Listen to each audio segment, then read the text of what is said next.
Olá, estamos de volta com mais um programa História Atual.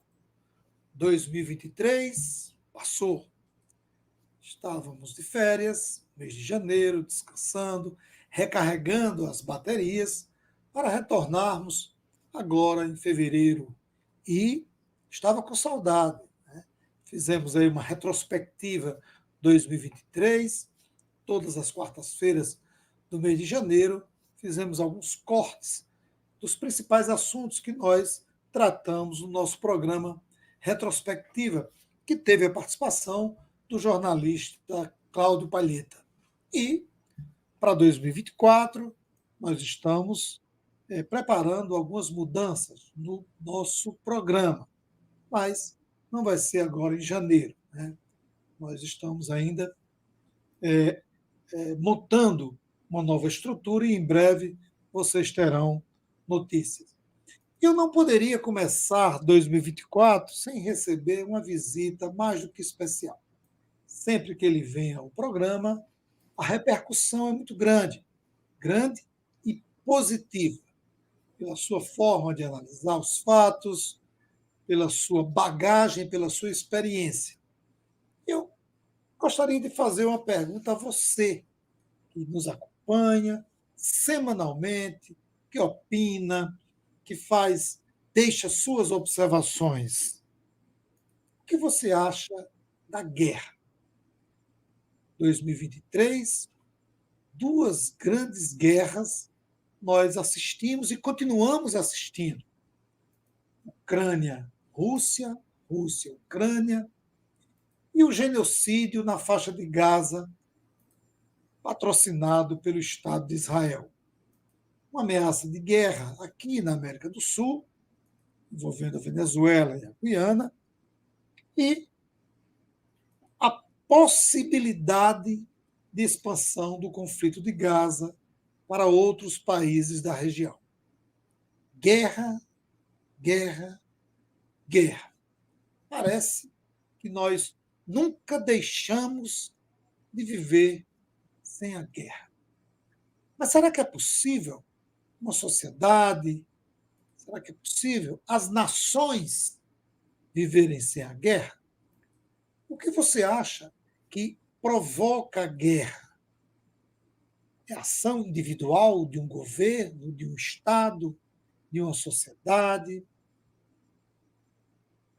A guerra é movida por questões ideológicas apenas? A guerra tem por trás de si interesses econômicos? O que pode, o que gera, o que leva dois ou mais países se envolverem numa guerra? É sobre guerra que nós começaremos o ano. Gostaria muito de começar falando de carnaval. Próximo final de semana, carnaval. Mas nós vamos deixar para falar sobre carnaval no carnaval. No programa de hoje, e antes de irmos para o nosso entrevistado, eu quero pedir a você. Nós temos uma meta a cumprir e a sua inscrição no canal é fundamental para fortalecer. Então, eu já começo a pedir a você para se inscrever, para dar o like, para assistir outros programas, outras entrevistas que nós temos na nossa grade. Sai daí. Um tempinho só, depois da vinheta, nós começaremos com o nosso entrevistado.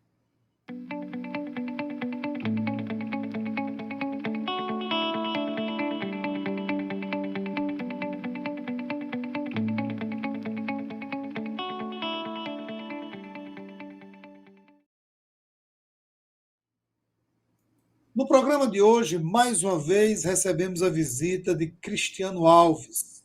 Ele tem cadeira cativa aqui no nosso programa. Cristiano Alves, ele é responsável pelo programa, pelo canal Cristiano Grade, do Telegram, e também do Camarada Comissário, no YouTube, além de de estudar relações internacionais e uma vasta experiência em outros países, como a Rússia. por exemplo, além de ser correspondente de vários órgãos internacionais. Cristiano, amigo, seja bem-vindo mais uma vez. Estrear 2024 com você, para nós é uma honra. E eu já vou incitando você dá suas boas-vindas e já começa a responder esse questionamento. Qual é o sentido da guerra? O que a gente pode entender por guerra? Dá para se estabelecer um conceito, esse é o sentido da guerra, e o conceito de guerra é isso. Seja bem-vindo, amigo. Bom, primeiramente, Lemuel, quero agradecer pela apresentação, pela consideração, pelo convite, antes de qualquer coisa, assim como pela audiência, daqueles que acompanham o seu canal, daqueles que se inscreveram no Cristiano Grado, no Telegram, no Camarada Comissário, no YouTube, a todos aqueles que, perdão, prestigiam tanto o meu quanto o seu trabalho. Ainda mais quando se trata de temas de grande relevância, como o cangaço, como a história regional, que é a nossa história é uma história muito rica, mas pouco documentada, e a cada vez que alguém publica algo sobre ela, seja em livros, seja em canais, como você tem feito constantemente no seu canal, isso é digno de admiração. É digno de admiração por quê? Porque muitas vezes a gente vê diferentes páginas da história e eu diria que cada uma delas é muito preciosa. Não só do Brasil, não só do mundo, como também do Brasil. Porque seja a história mundial, seja a história do Brasil, seja a história internacional ou regional, nós estamos falando, antes de qualquer coisa, de ser humano. Seres humanos que cresceram, se desenvolveram sob diferentes circunstâncias, sob diferentes condições e que, por sua vez, refletem essas condições, toda essa materialidade, seja no campo ideológico, seja em sua política e mesmo em suas práticas e tradições militares. Como você muito bem falou, nós começamos o ano de 2024 com dois grandes conflitos hoje, e até poderíamos estender para um terceiro, né, que envolve agora a questão do Iêmen. As últimas notícias, muito bem documentadas, registros de radares como o Flight Radar, que é um aplicativo de computador que permite a você monitorar diversos voos, tem demonstrado um grande movimento de bombardeiros, aviões de caça, das Forças Armadas dos Estados Unidos da América, em direção ao Oriente Médio, bem como discursos cada vez mais agressivos do presidente Joe Biden no sentido de tomar algum tipo de ação militar, algum tipo de ofensiva no Oriente Médio. Ao mesmo tempo em que, se nós acompanharmos os discursos dos líderes da Organização do Tratado do Atlântico Norte, acredito que nos últimos anos nunca se falou tanto sobre ela. Temos visto uma postura cada vez mais agressiva em relação à Rússia, discursos que falam, inclusive, em guerra contra a Rússia. Vemos a expansão do bloco militar agora para países como a Finlândia, para países como a Suécia. A Finlândia e a Suécia, que durante toda a Guerra Fria foram países que permaneceram em uma situação de neutralidade e que colheram frutos muito positivos disso, frutos positivos esses que a própria Suíça também, né? A Suíça, tem muita gente que vai à Suíça e fica admirado do nível de vida, de uma série de coisas na Suíça, inclusive das próprias paisagens do país. O que se deu, claro, dentre outros fatores, em razão também de sua postura de neutralidade. E nós vemos uma Alemanha que segue em uma direção relativa ao rearmamento do país. Nós já tivemos dois momentos importantes na história em que nós vimos uma Alemanha militarizada, armada, e nós sabemos muito bem como isso começou e também como isso acabou. A Primeira Guerra e a Segunda Guerra Mundial são registros fatídicos disso. Hoje, recentemente, a Alemanha tomou a decisão de enviar tropas alemãs para exercícios fora das fronteiras da Alemanha. Recentemente, ela realizou exercícios na Lituânia. E hoje, agora, neste fim de semana, o chanceler Olaf Scholz chegou a ponto de discutir qual seria o futuro de uma OTAN sem os Estados Unidos, caso Trump fosse eleito presidente dos Estados Unidos nas eleições vindouras agora dos Estados Unidos da América. Ou seja, nós vemos que, mesmo que os Estados Unidos saiam da OTAN, então já se discute, quer dizer, uma forma de manter a aliança do Tratado do Atlântico Norte, o que, por si só, deveria ser algo muito preocupante para a comunidade internacional. E quando eu falo em comunidade internacional aqui, eu não estou falando somente em Estados Unidos e União Europeia, estou falando em todo o mundo. A primeira coisa que nós temos que tomar em consideração, nós sabemos que em 1991 a União Soviética acabou. Então, a partir daí, predominou o discurso de que havíamos chegado ao fim da história. Assim ensina Francis Fukuyama.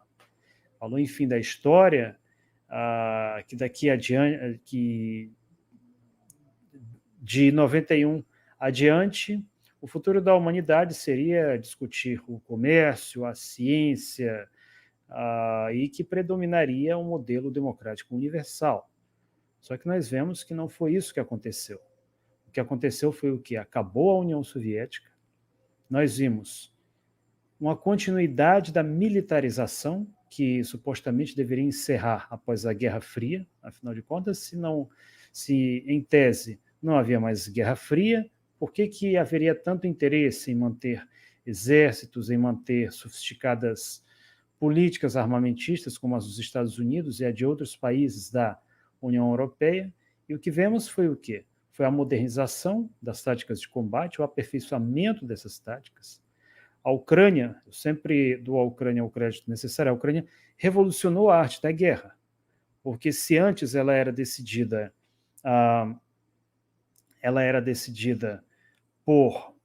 seja por homens, seja por equipamentos militares comandados e guiados por homens, por exemplo, carros de combate, caças, né? Você tinha ali o caça, mas você tinha alguém lá dentro pilotando aquele caça. Você tinha um carro de combate, um tanque, você tinha alguém dentro daquele tanque. E aí agora apareceram os drones, né, que são controlados remotamente. Alguém senta numa cadeira, em frente a uma tela de computador, ou mesmo no campo de batalha, isso também pode ser feito, porque alguns são controlados à distância.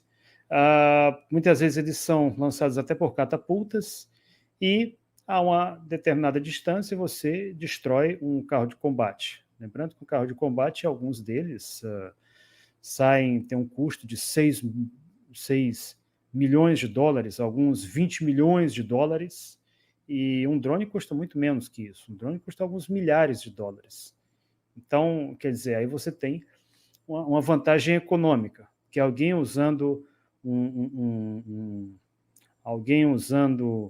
uma pipa, um avião de papel, digamos assim, consegue destruir uma máquina que muitas vezes você teve que fazer investimento de milhões ali para que ele ficasse pronto. Então, não é por acaso que no início do conflito, muito mais do que agora, mas no início do conflito, os ucranianos deram muito trabalho aos russos. Basta nós pegarmos as estatísticas, por exemplo, sobre a perda de carros de combate, nós vamos ver que a grande parte deles foram abatidos não por outros carros de combate, foram abatidos por drones, foram abatidos por armas antitanque. Quer dizer, isso tudo demonstra o quê? Demonstra um aperfeiçoamento das técnicas militares, ou seja, aquelas técnicas que nos primórdios da civilização se limitavam a lanças, hoje nós temos sofisticados lança-mísseis, capazes de deter poderosas carruagens mecânicas de batalha. Então, nós vimos, quer dizer, todo um aperfeiçoamento, não somente no campo técnico-tecnológico, como principalmente no campo diplomático. Primeiro porque nós vimos cair o Pacto de Varsóvia, Mas, por um outro lado, nós não vimos cair a Organização do Tratado do Atlântico Norte. Muito pelo contrário, ela só aumentou de tamanho. Vimos um aumento da União Europeia e, paralelamente a essa expansão da União Europeia, uma política armamentista, uma política que incluiu novos países, apesar de um acordo feito com Mikhail Gorbachev, acordo esse que tem, inclusive, teve os seus... Alguns sustentam que esse acordo, inclusive, chegou a ter pontos escritos. E tudo isso não foi cumprido. Então fica a pergunta, para que alguém vai armar um país? Para que alguém vai investir em armamentos, em técnicas de batalha, em treinamento militar, ampliar uma aliança militar somente para fazer desfiles militares? É a primeira questão que nós devemos fazer. Quando hoje nós vemos que o conflito na Ucrânia já dura, já vai o quê? Já vai para 2 anos, agora nesse mês de fevereiro. Como é que a Ucrânia está conseguindo resistir por tanto tempo? Será que fizeram uma tatuagem do Stepan Bandeira que fecha o corpo deles, né? Deixa lá eles com o corpo fechado, algum ritual de magia negra em algum desses terreiros do Azov? Claro que não é por isso. Isso acontece porque eles estão sendo doutrinados, armados, municiados pelos mais diferentes países que você puder imaginar.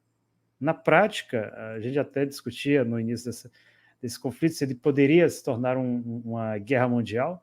Na prática, ele já é isso. Porque quando você tem um Estado que recebe munição de artilharia da Coreia, recebe blindados da Alemanha, os melhores blindados alemães, o Leopardo 2, o melhor que os ucranianos têm, o 2A6, excelente carro de combate, Abrams, apesar de que os americanos pediram para os ucranianos segurarem os Abrams, porque depois do fiasco dos Leopardos sendo destruídos, inclusive caíram as ações da Rheinmetall, que é a empresa responsável pela fabricação do Leopardo, os americanos ficaram passaram a zelar pela imagem dos seus tanques. Aí você tem tanques dos Estados Unidos, equipamentos enviados até de países neutros, como, por exemplo, a Áustria, como a Finlândia, líderes do mundo inteiro visitando Zelensky, dando dinheiro. Hoje, o que a Ucrânia gasta os gastos militares da Ucrânia hoje já são superiores ao PIB da Federação Russa. É claro que, enquanto que esse PIB da Federação Russa é algo que vem dos recursos da própria Rússia, os ucranianos, quando eu digo os ucranianos, eu me refiro ao governo ucraniano, têm sido os mendigos do mundo.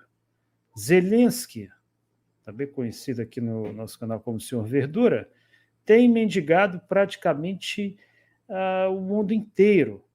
E antes dele, já quem fazia isso era quem? Petro Poroshenko. Petro Poroshenko pegou um país praticamente sem exército, detalhe, um país sem exército que não foi invadido pela Rússia. E basicamente transformou a Europa em um limão. Sabe quando você quer muito tomar suco de limão, que você espreme o limão até o fim? Foi isso que Poroshenko fez para rearmar o exército ucraniano. Não só na Europa, como também até mesmo na Oceania. Eu lembro muito bem quando em 2017, 2018, ele foi até a Austrália fazer o quê? Pedir dinheiro para o exército ucraniano. Zelensky hoje faz o quê? O que ele faz nos outros países? Pede dinheiro para o exército ucraniano. Quer dizer, a Ucrânia se tornou um Estado mendigo.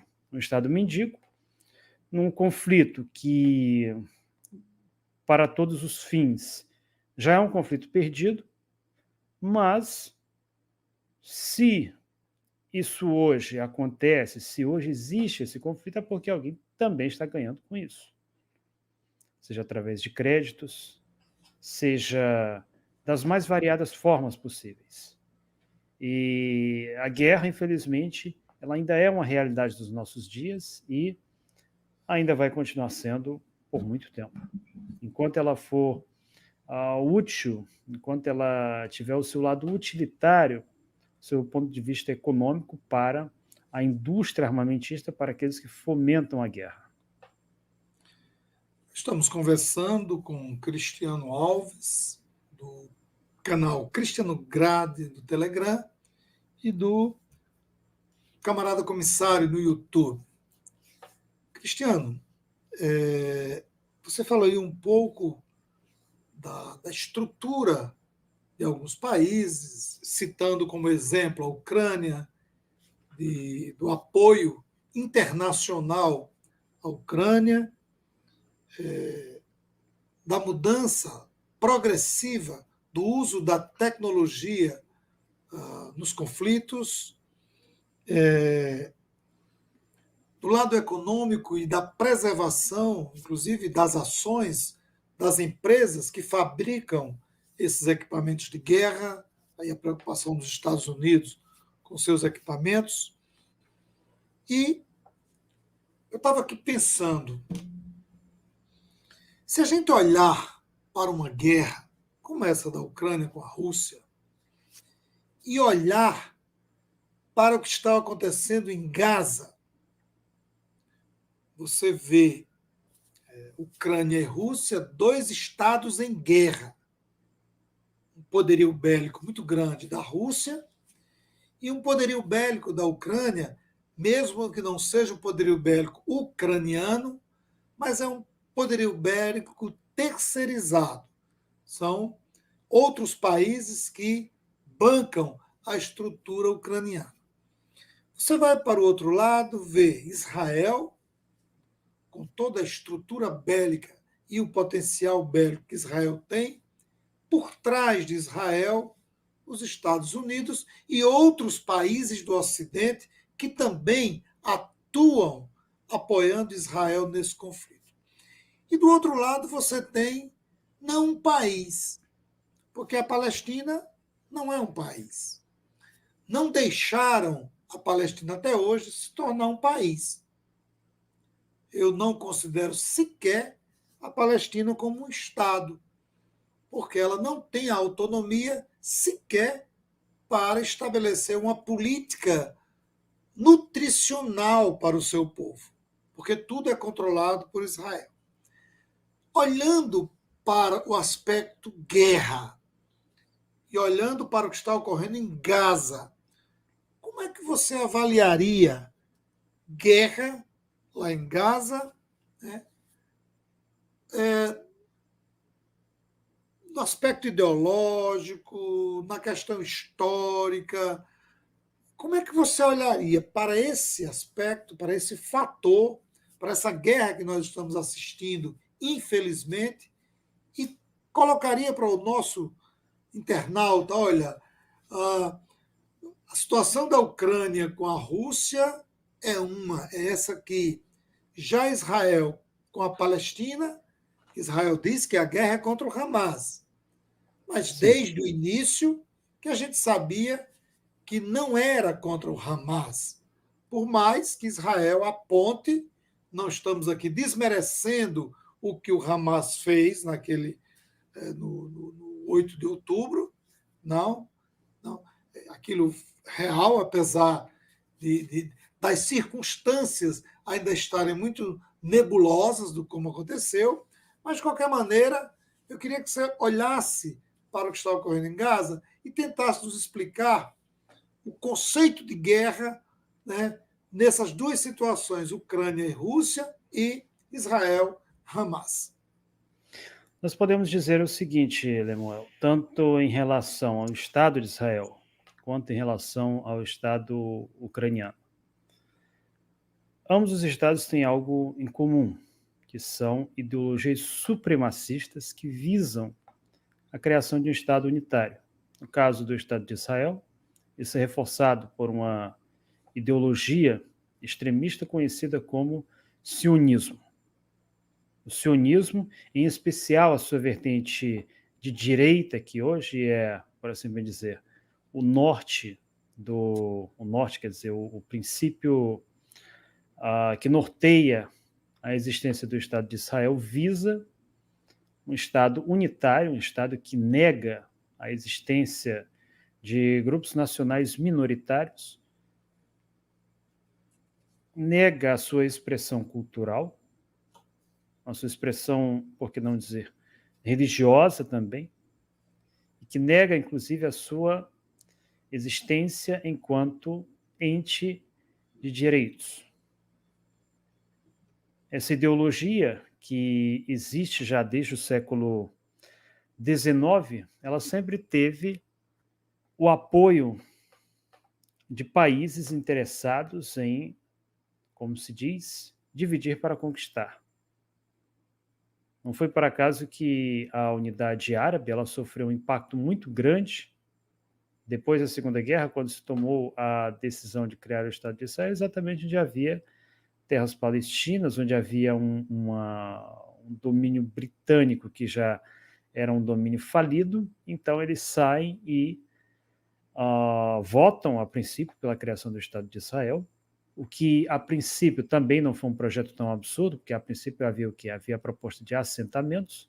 O problema é quando Israel deixa de ser aqueles assentamentos para se tornar um Estado imperialista com as devidas benesses, com o apoio das potências ocidentais.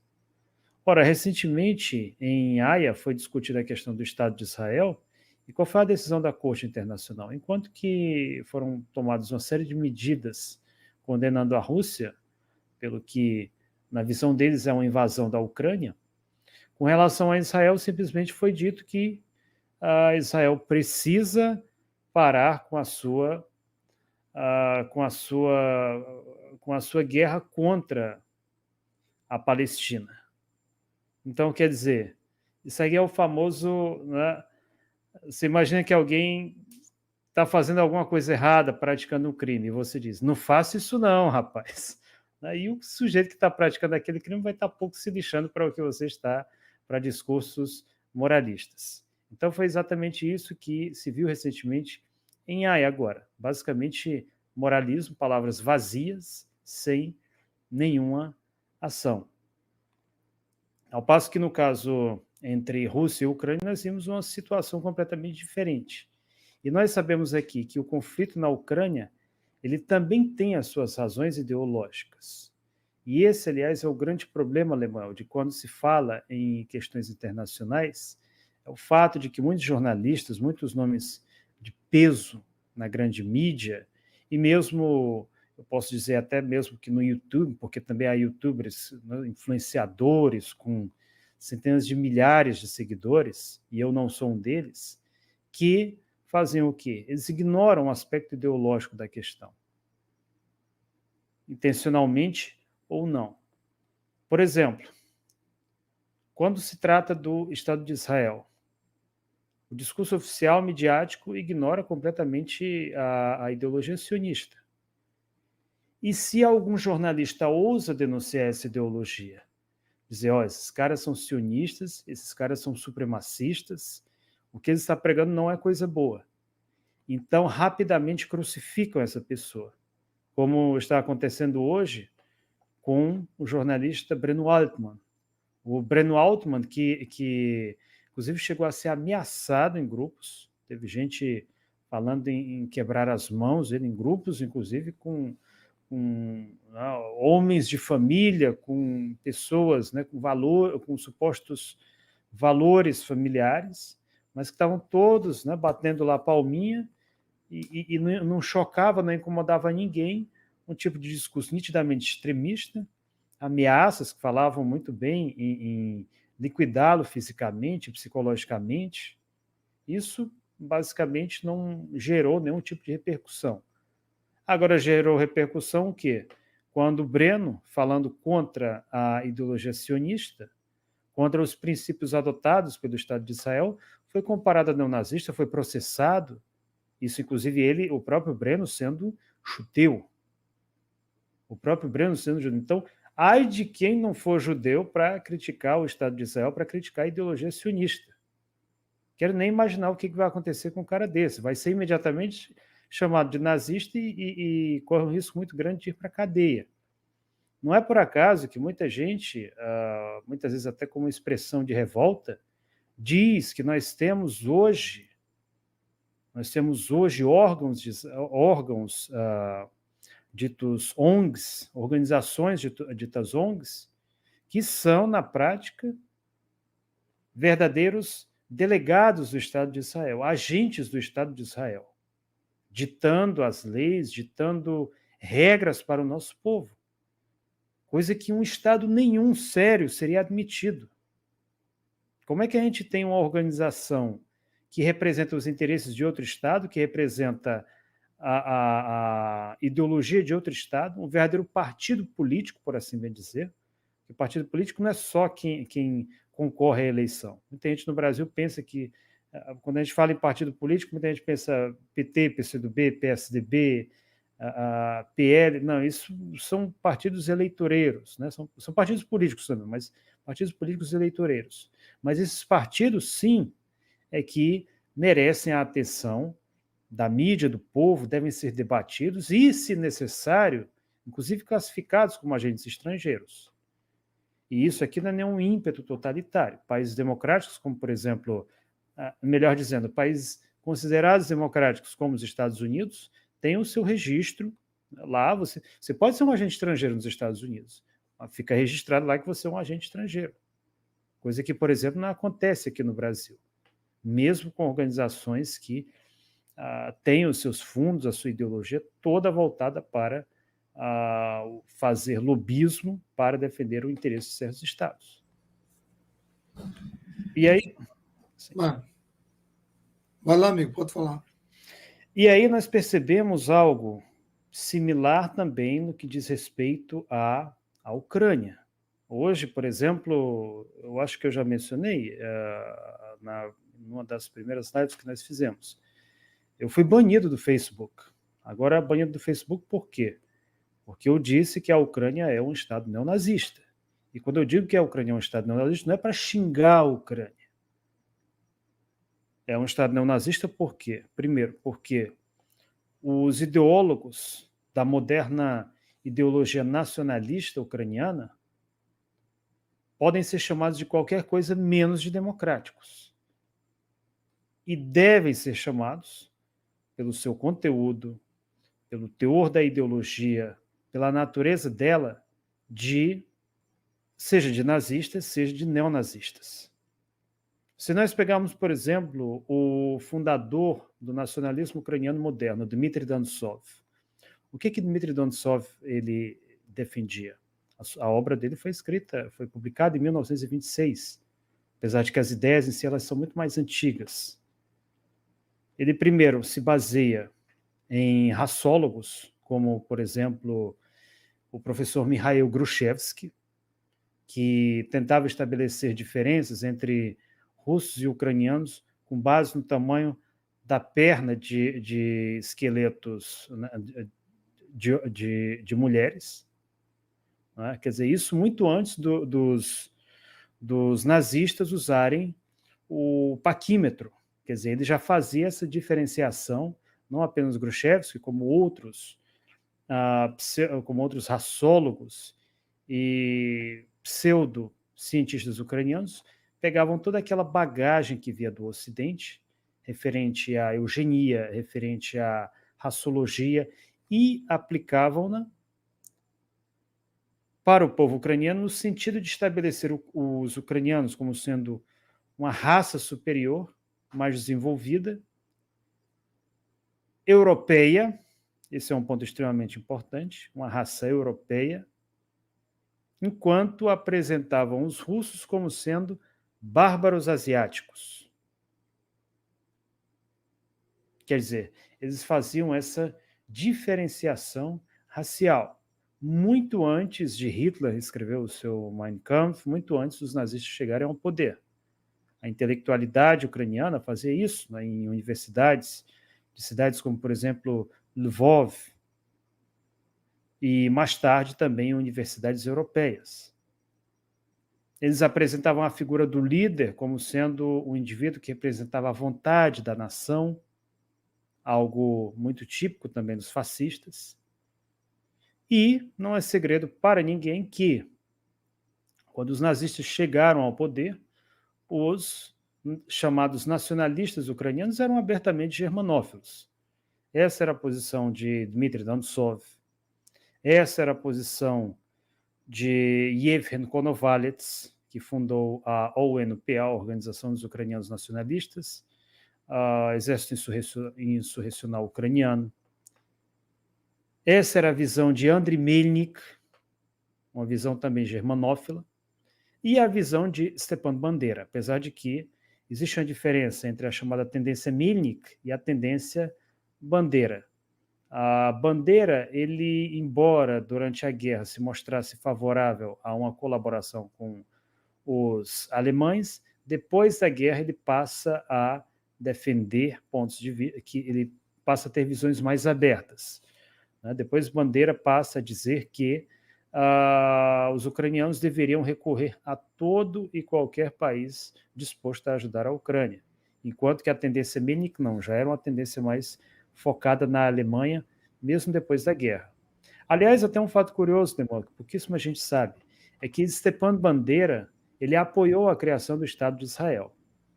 Ele apoiou a criação do Estado de Israel, e apesar, a despeito dos pogroms antissemíticos que se deram na cidade de Lvov no início da Operação Barbarossa, quer dizer, a operação de invasão da União Soviética, Bandera abria uma lacuna para que aquelas pessoas que quisessem ajudar os nacionalistas ucranianos, elas fossem admitidas na organização, mesmo que fossem judeus. Inclusive, quando você hoje conversa com um nacionalista ucraniano e fala, por exemplo, que o Bandera era nazista, eles vão dizer assim, não, mas tinha um fulano ali na organização dele que era judeu, que era, fosse filho, fosse neto. Então, quer dizer, existia essa pequena lacuna. Mas isso não nega uma coisa, isso não anula uma coisa. O fato de que tanto o nacionalismo ucraniano, assim como o nacionalismo judeu, o sionismo, eles visam a criação de um Estado unitário, uninacional, um Estado que basicamente anula povos historicamente estabelecidos naquele território. No caso de Israel, nós temos o povo palestino. No caso da Ucrânia, nós temos diversas nacionalidades na Ucrânia, não só os ucranianos, nós temos russos, nós temos gregos, judeus, moldavos, temos eslovacos também e até húngaros. E os povos, além de ciganos também. E nos últimos anos até vietnamitas. Esse mesmo Estado ucraniano hoje promove uma cruzada contra tudo que é russo, sejam estátuas de Lenin, a famosa guerra contra estátuas, sejam estátuas do general Vatutin, que foi um dos generais que expulsou os nazistas da Ucrânia durante a Segunda Guerra Mundial, derrubaram a estátua dele simplesmente porque ele é russo, seja o escritor e poeta Alexander Pushkin, quer dizer, um escritor e poeta que viveu no século XIX, que inclusive era amigo de poetas ucranianos, como Taras Shevchenko, tiveram suas estátuas derrubadas na Ucrânia. Então, quer dizer, sendo russo, deve deixar de existir na Ucrânia. E não é apenas contra russos, porque no início da década de 2000, eu não sei se você sabe, mas alguns partidos ucranianos, partidos de extrema-direita, foram expulsos de alianças internacionais de extrema-direita. Por quê?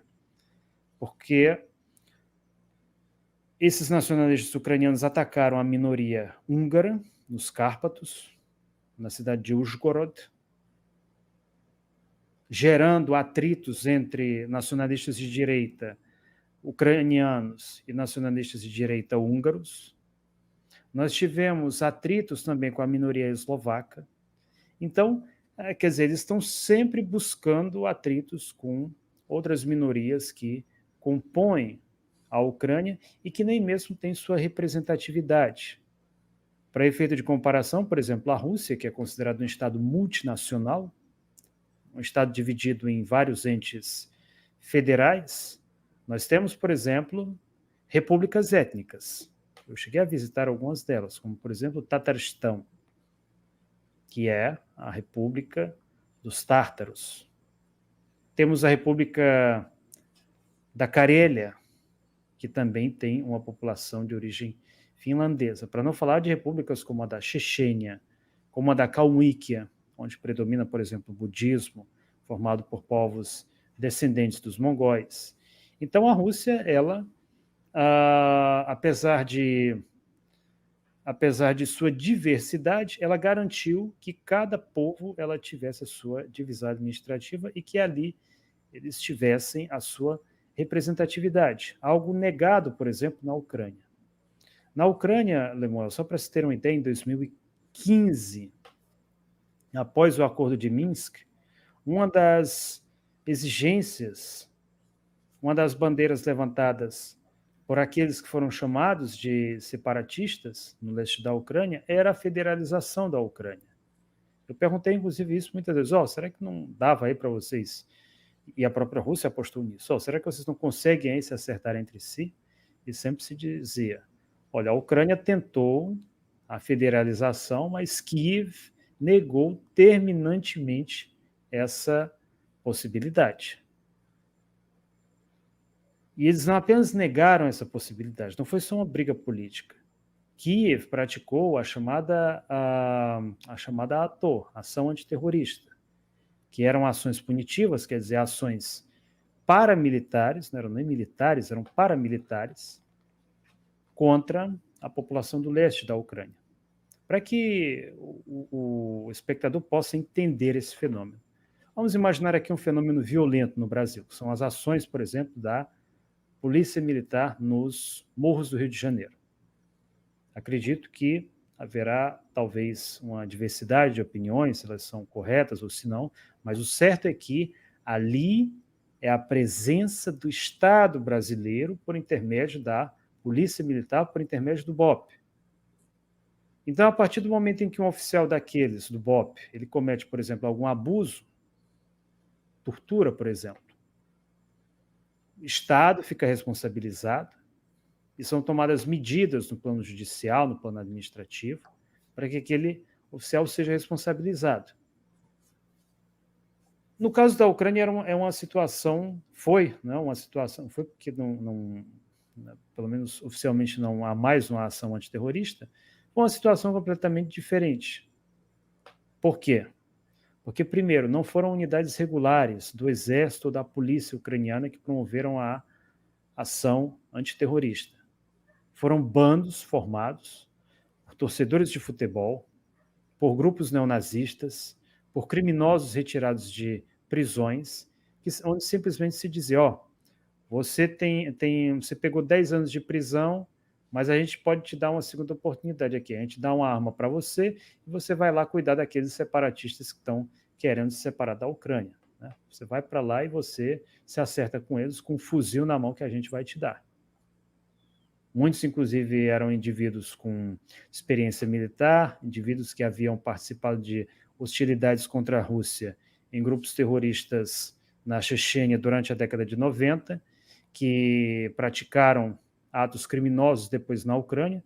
É o caso, por exemplo, de nomes como Sasha Billy. Sasha Billy foi um dos fundadores do setor direita, tem uma foto que é icônica, ele aparece com a arma no parlamento ucraniano durante a Euromaidan.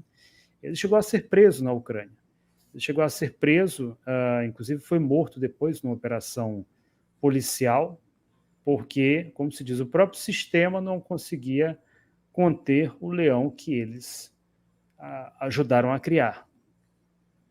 Então, quer dizer, eram pessoas desse naipe, eram criminosos, eram neonazistas, eram os piores elementos da sociedade ucraniana que eram utilizados agora pelo Estado ucraniano pós-Maidan para promover o terror contra uma população civil indefesa no leste da Ucrânia.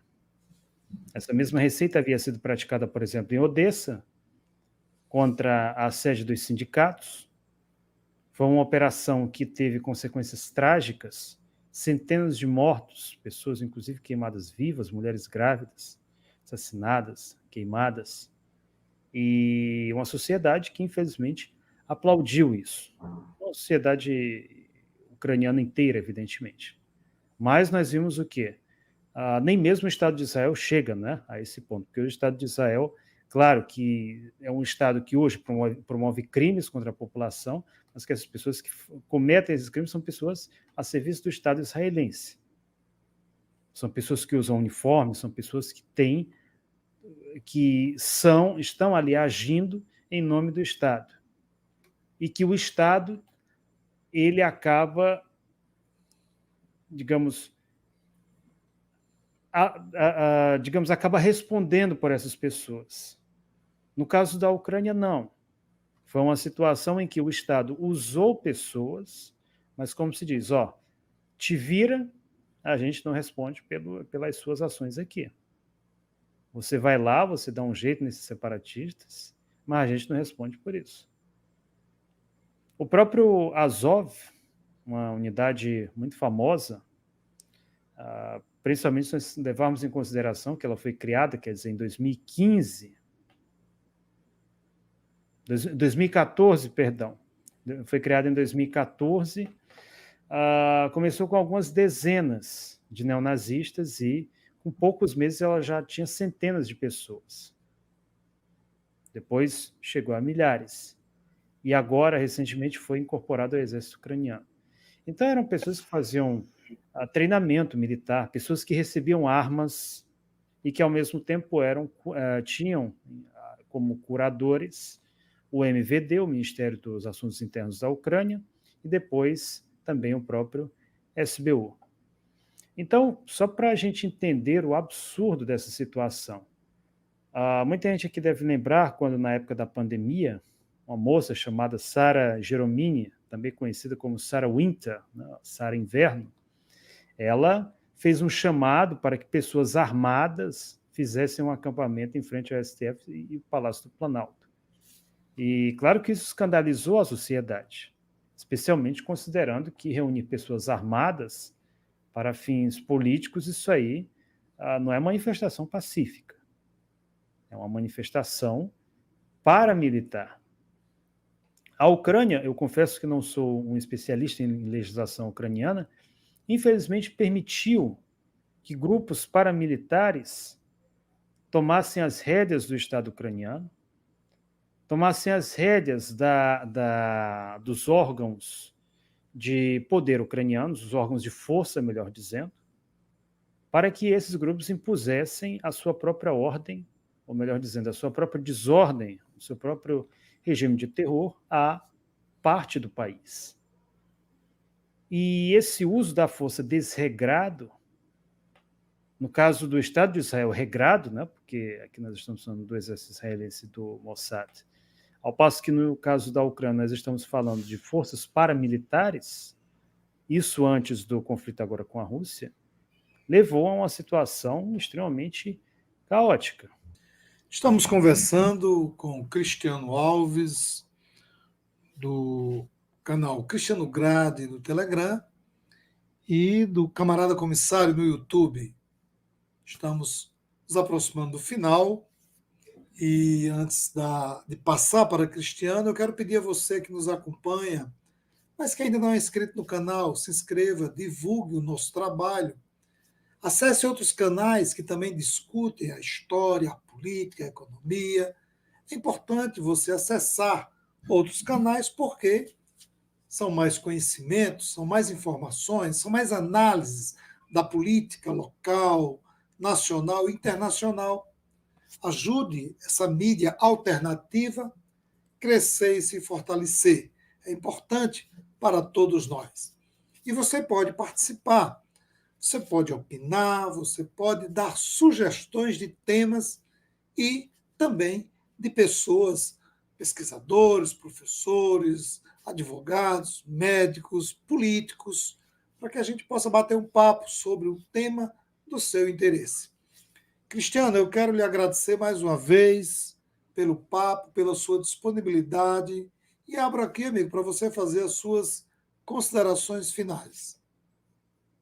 Bom, primeiramente, eu gostaria de agradecer a esse espaço, Lemuel. Quero agradecer a audiência de todos aqueles que estiveram aqui presentes e dizer que é importante entender todos esses fenômenos esses que mostram que a história não acabou, ela merece ser compreendida, estudada, e o principal deve ser compreendido. A razão de todos esses conflitos, de todas essas guerras, ela é sistêmica. O capitalismo, o sistema em que nós vivemos, é assim. Ele começa com um cafezinho na esquina, depois compra um outro cafezinho, vai aumentando de tamanho, depois tem interesse em ampliar o seu mercado, a sua rede de distribuidores, se associa a outra empresa, assim forma um grande conglomerado industrial, principalmente ao conglomerado, por exemplo, militar armamentista, e termina com uma guerra mundial. O que nós estamos vendo são aspectos primitivos da humanidade, que é a incapacidade de resolver pacificamente conflitos, sendo transportados para uma nova era tecnológica. Era tecnológica essa que vai substituir seja a briga de braços, seja a briga de lanças e espadas, para a briga de javelins e drones. Javelin, a propósito, para quem não sabe, é o famoso, tanto é o nome do famoso míssil anticarro americano, quanto também é o nome de uma famosa lança de caça. Ela também é chamada de Javelin na língua inglesa. Eu não concordo quando algumas pessoas, eu tenho ouvido isso, Lemuel, basicamente desde quando eu fui o seu aluno na escola. Muitas pessoas às vezes chegavam para mim e diziam: Cristiano, mas você só fala de guerra. Guerra até foi um dos projetos da minha feira de ciências. Porque, infelizmente, algumas pessoas pensam que, assim, eu sempre faço a seguinte comparação. Imagine um médico que, sabendo, por exemplo, que o seu paciente tem câncer, diz para ele o seguinte: olha, não vamos falar aqui de câncer, não. Isso é uma coisa tão feia, isso é uma coisa tão desagradável. Deixa acontecer. Imagine um médico que toma uma postura como essas. É algo que deve sim ser falado. Não deve ser, claro, é sensacionalizado, como muita gente faz, muitas vezes apresentando de forma irresponsável os fatos, às vezes até mesmo fazendo o enaltecimento de determinadas ideologias, como, por exemplo, o nazismo. Olha que legal, esses caras eram muito bons na guerra, tinham uniformes legais, então vamos agora defender o nazismo. Aí o sujeito ignora todos aqueles aspectos ideológicos da ideologia nazista. Claro que essa não é e nem nunca foi a minha proposta, mas o que nós temos que entender é que os conflitos militares, eles são parte da política internacional, são parte da história humana, e se nós fecharmos os olhos para isso, se nós ignorarmos completamente, se nós pararmos de falar disso, então o que vai acontecer é exatamente o que a gente está vendo agora. Conflitos e mais conflitos se repetindo, inclusive até mesmo os riscos de uma nova guerra mundial. E isso por quê? Porque as verdadeiras razões para isso não foram devidamente discutidas, não foram abordadas. Simplesmente optou-se por apoiar a nível midiático um país, simplesmente porque esse país tem dinheiro, né? Eu não diria nem esse país, mas aqueles que defendem a ideologia desse país têm o dinheiro nas mãos, os sionistas, e no outro caso, porque há investimentos nesse país e procura-se utilizar esse país como sendo uma ponta de lança contra a Rússia. Enquanto tudo isso for ignorado, enquanto as pessoas simplesmente deixarem isso de lado, porque na visão delas isso é algo feio, então esse algo feio vai continuar se repetindo mais e mais e mais e mais e mais vezes. Essas são as minhas considerações. Muito obrigado, Cristiano. Obrigado a você que nos acompanha semanalmente. E desejamos a vocês um bom carnaval. Muita atenção, respeito ao próximo, se divirtam, curtam. Ou, para aqueles que não são foliões, um bom descanso, em sua casa, com sua família, mas que nós possamos passar o carnaval em paz. Infelizmente, na Ucrânia, na Rússia e na faixa de Gaza, esse carnaval vai ser mais violento do que outros. Alguns sofrem por conta do egoísmo, da ambição, do poderio bélico, da força imperialista de outros. Mas Cristiano tem razão. O tema guerra tem que ser debatido, porque nós não estamos conversando apenas sobre o conflito em si, mas sim tudo que está por trás de uma guerra, seus aspectos ideológicos, os interesses econômicos, os interesses políticos das grandes potências.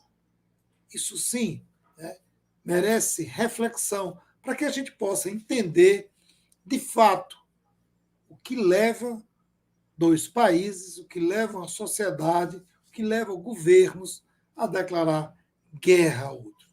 Muito obrigado a todos e a todas e até o nosso próximo programa.